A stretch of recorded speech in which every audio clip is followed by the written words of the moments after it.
Good evening বন্ধুরা, আবারও সবাইকে স্বাগত জানাই ঘোরার নেশায়। আজ চলেছি মুরুগুমা ড্যাম ভিউ পয়েন্ট, কেউ কেউ একে সুসাইড পয়েন্টও বলে। একটা সুন্দর আদিবাসী গ্রাম, মাটির বাড়িগুলো সুন্দর রং করা, আলপনা করা। দেখতে দেখতে এগিয়ে চলেছি মুরুগুমার পথে। অযোধ্যা হিলটপ থেকে মুরুগুমার দূরত্ব 16 কিলোমিটার, কিন্তু গুগল ম্যাপ দেখাচ্ছে প্রায় 50 মিনিট সময় লাগবে। মানে রাস্তা খারাপ আছে, আর নাহলে 16 কিলোমিটার যেতে এত সময় লাগার কথা নয়। আমাদের বেরোতে একটু দেরিই হয়ে গেল, কারণ আমার বন্ধু ভাত খেয়ে নাক ডাকিয়ে একটু ঘুম দিয়ে দিল। তাকে ঘুম থেকে তুলে বের হতে হতে 4:25 বেজে গেল। ময়ূর পাহাড়ের রাস্তাটা টপকে কিছুটা ভালো রাস্তা পেলাম, কিন্তু তারপর থেকেই শুরু হলো খারাপ রাস্তা।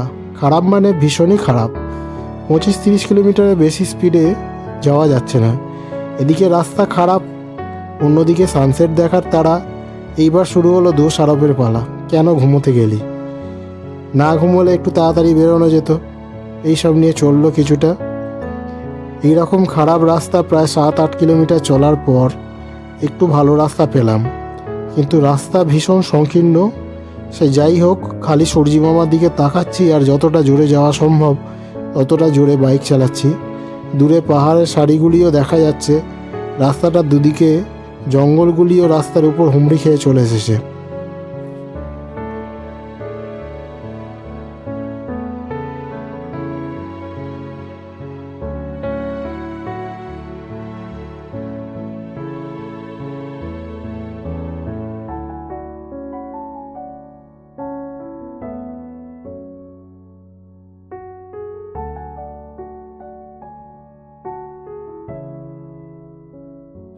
এই রাস্তাটা সংকীর্ণ হওয়ার সাথে সাথে হাতিদের অবাধ বিচরণ ক্ষেত্র। চিন্তার বিষয় একটাই, ফেরার সময় এই রাস্তাটা অন্ধকার হয়ে যাবে। শুনেছি ফসল ওঠার সময় হামেশা এই রাস্তায় হাতি চলে আসে।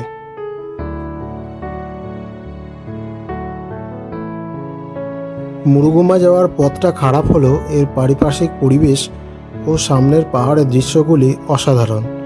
এখানকার প্রাকৃতিক দৃশ্যগুলি ভীষণই মনোমুগ্ধকর, কিন্তু আমি পার্সোনালি এই রাস্তাটা রেকমেন্ড করব না। কেউ কার নিয়ে আসলে আর একটা গাড়ি যদি উল্টো দিক থেকে চলে আসে, তো পাস দেওয়ার জায়গা খুঁজে বের করতে হবে কোথায় আছে। দিনের আলোতে দেখে বেরিয়ে গেলে ঠিক আছে, এই রাস্তায় রাতের অন্ধকারে না যাওয়াই ভালো। অনেক রকম বিপদের সম্ভাবনা আছে।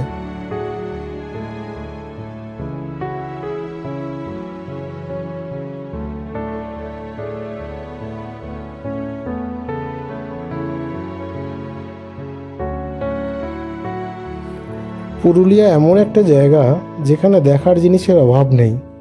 যেমন আছে পাহাড়, তেমনি আছে ঝর্ণা, আছে ঘন গভীর শাল, পিয়াল, মহুয়ার জঙ্গল, আছে ছৌ নাচের আসর, আছে নদী, ঝিল, আর আছে বহু পুরানো মন্দির, দেউল, রাজবাড়ি।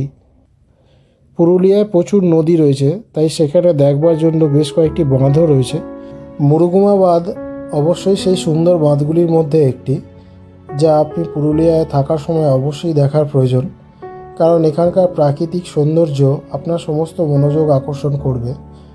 মুরুগুমা ড্যাম মুরুগুমা গ্রামের কংসাবতীর উপনদী সাহারাজর নদীর উপর অবস্থিত।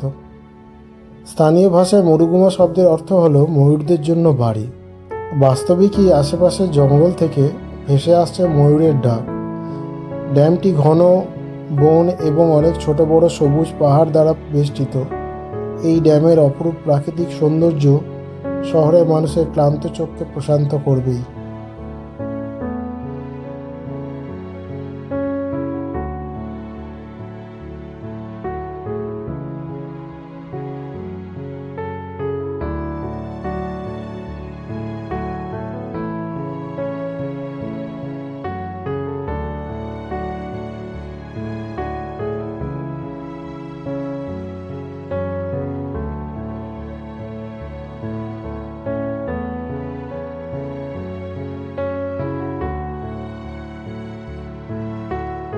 ছোট ছোট ঝোপঝাড়ের মধ্যে দিয়ে এঁকে বেঁকে রাস্তা চলেছে মুরুগুমার পথে। পথ সরু, ঝোপঝাড়ের মধ্যে দিয়ে গেলেও এর একটা আলাদা সত্তা আছে। যতই বিপদসংকুল রাস্তা হোক, দূরে পাহাড়ের সারিগুলো যখন চোখে পড়ছে এই পথে আরও দ্রুত চলার একটা উন্মাদনা অনুভব করছি। শুনেছি সানসেট পয়েন্ট থেকে সূর্যাস্ত দেখার একটা আলাদা অনুভূতি আছে। পুরুলিয়ায় বেশ কিছু স্পট আছে যেখান থেকে সূর্যোদয় এবং সূর্যাস্ত দেখার মজাটাই আলাদা। কাজেই সেই জায়গার প্রকৃত মজা নিতে গেলে সেই সময়েই যেতে হবে। আমাদের আজ একটু দেরিই হয়ে গেছে, জানি না সূর্যাস্ত দেখতে পাবো কি না, তবুও দ্রুত ছুটে চলেছি সেই অলিক সুখের টানে।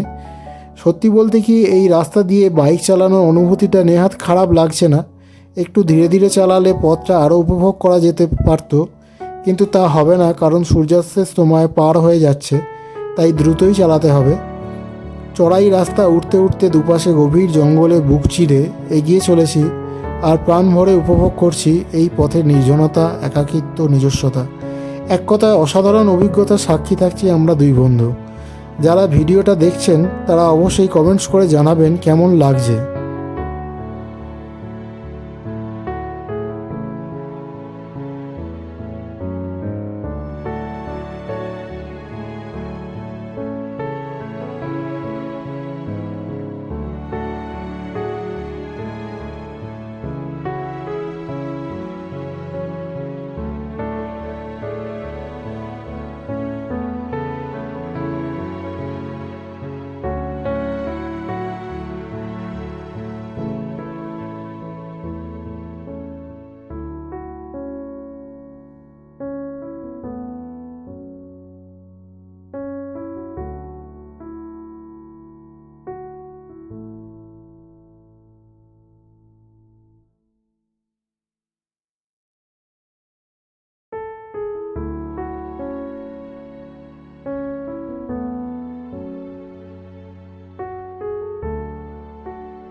এইবার রাস্তাটা চড়াই উঠতে শুরু করলো।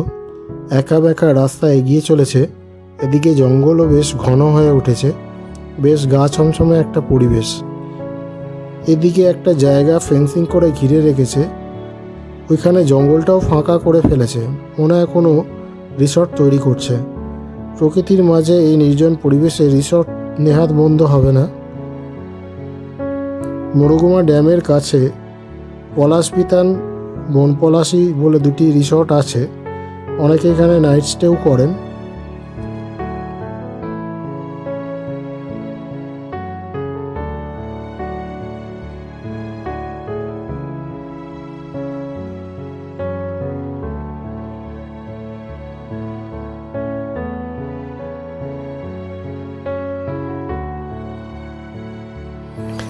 মুরুগুমা সানসেট পয়েন্টে চলে এলাম। এখানে গাড়ি রেখে কিছুটা হেঁটে টপ ভিউ পয়েন্টে যেতে হয়। রাস্তায় আস্তে আস্তেই দেখলাম সূর্যি মামা মেঘের আড়ালে মুখ লুকালো। এখানে এসে সানসেট দেখতে পেলাম না।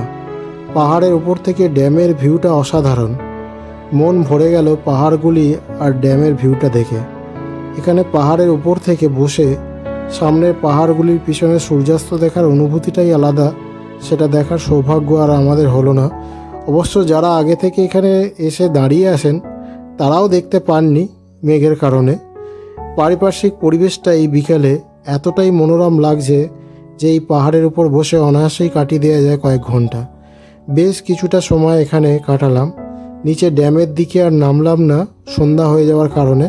পরে আবার আসবো, ঘুরে দেখব বাকিটা। এত সুন্দর একটা জায়গার নাম সুসাইড পয়েন্ট কেন রাখা হয়েছে জানি না। যেটুকু শুনলাম যে আজ পর্যন্ত কেউ এখানে সুসাইড করেননি। তবে জায়গাটি নৈসর্গিক সৌন্দর্যের পাশাপাশি রয়েছে একটি ভয়াবহ দিক। পাহাড়টি সম্পূর্ণ খাড়াই একটি পাহাড়। কোনো কারণে অসাবধানতাবশত কেউ যদি এখান থেকে পড়ে যান তাহলে একেবারে গভীর খাতে গিয়ে পড়বেন। সেই ভয়াবহতার কথা মাথায় রেখেই হয়তো কেউ কেউ এই নামকরণ করেছেন বলে অনুমান করা হয়। যাই হোক, স্থানটির নৈসর্গিক পরিমণ্ডল আপনাকে মুগ্ধ করবেই। ভিডিওটা আর দীর্ঘায়িত করব না। ভিডিওটা যদি ভালো লেগে থাকে তাহলে লাইক করুন, বন্ধুদের সাথে শেয়ার করুন, আর অতি অবশ্যই চ্যানেলটা সাবস্ক্রাইব করে পাশে থাকুন, যাতে আমি যখনই কোনো নতুন ভিডিও আপলোড করব সরাসরি আপনাদের কাছে পৌঁছে যায়। ভালো থাকবেন, ধন্যবাদ।